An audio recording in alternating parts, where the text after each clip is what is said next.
ازاي تعمل لنفسك جدول تدريبي منظم بحيث انك تقدر خلال 12 اسبوع تحقق النتيجة الاقصى او الزيادة العضلية الاقصى مع تطبيق الدي لود في اخر الاسابيع. ركز معايا كويس لان الفيديو ده واحد من اهم الفيديوهات او يمكن ما سمعتوش في اي حتة قبل كده، والفيديو ده فيه اسرار تدريب محدش قالها وفي ناس كتير جدا بتحتفظ لنفسها بالنقطة ديت. في البداية لازم تبقى عارف ان الدورات التدريبية في دورة تدريبية كبرى اللي هي ماكرو سايكل، وفي تدريبات صغرى اللي هي مايكرو سايكل، وفي تدريبات متوسطة اللي هي ميزو سايكل. فخلينا نتكلم في الهدف المتوسط. العميل اللي بيجي لك مثلا او انت بتتمرن عن طريق 12 اسبوع، ده جدول التمرين بتاعك. لما بتبدأ تغيره بتغير بعد 12 اسبوع، ما ينفعش تتغير الجدول بعد 8 اسابيع. انا مش بحب كده وعلميا مش اصح حاجة. الفكرة كلها انك تبدأ توزع التمرين بتاعك وتبقى فاهم ان انت هتمشي على الفوليوم، الانتنسيتي، الريستنج، التيمبو، وكمان بتحاول تضغط في الاخر كده على نفسك في اسبوع مهم هشرحه لك قدام. ما تنساش تعمل فولو وكمل معايا الفيديو عشان الفيديو مهم جدا. الدورة التدريبية المتوسطة بنقسمها ل3 مراحل. خليني اخد معاك عميل بيتمرن معايا كمثال. ببدأ اشتغل مع العميل في حاجة اسمها accumulation او building a foundation، يعني بناء الاساس. لما بيجي لي العميل معرفش اول مره يتمرن او حتى اتمرن قبل كده، فبيكون في اخطاء كتير جدا في البرفورمانس. فاهم حاجه عندي ان انا ابدا اعلمه ازاي يتمرن بالاداء الصحيح. اما الشده بتاعته بتكون من 65 ل 75% من ال1 ار ام بتاعه. حجم او الفوليوم بيكون من 12 ل 15 مجموعه عضليه خلال الاسبوع. اما التيمبو بيكون من 1 ل 3 عشان يقدر يتحكم في الحركه بتاعته ويتمرن باداء صحيح. في اول 4 اسابيع دي اهم مرحله لازم كل يمر بيها علشان تفهم تمرينك وتأقلم جسمك على المرحلة دي.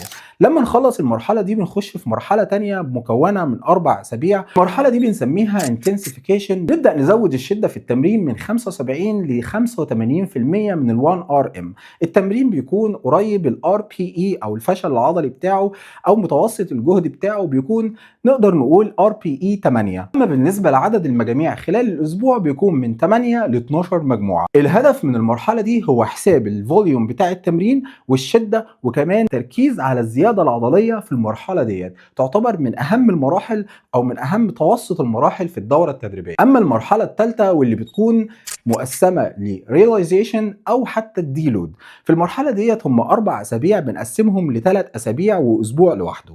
ال3 أسابيع دول ببدأ أطلع أفضل نسخة من العميل بحيث إن هو يبوش نفسه تحت أقوى دورة تدريبية أو مرحلة تدريبية. بمعنى الشدة بتاعته بتكون من 80 ل 90% من ال1 ار ام. بعد كده الار بي اي بتاعه بيكون من 8 ل 9.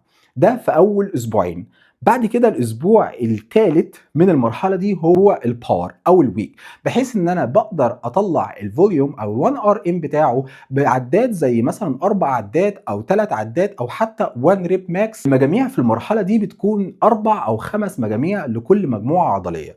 في نفس الوقت الراحات بتكون كبيره شويه من 4 ل 5 دقائق في التمارين الكومباوند. لما بنوصل لاسبوع البيك ويك بيبدا جسمك يكون وصل لاعلى مرحله او اعلى ذروه. العضلات والاربطه والاوتار خصوصا في الباور ويك بتبقى محتاجه تريح وتديها فرصه ان هي تستجمع كل التمارين وكل الجهد اللي بينها علشان تقدر تحسن من ادائها وجودتها، وفي نفس الوقت تعافى وتدي فرصه للاربطه والاوتار والعضلات ان هي تريكفر كويس جدا عن طريق اسبوع الدي لود اللي انا شرحته في فيديو كامل له لازم تتفرج عليه.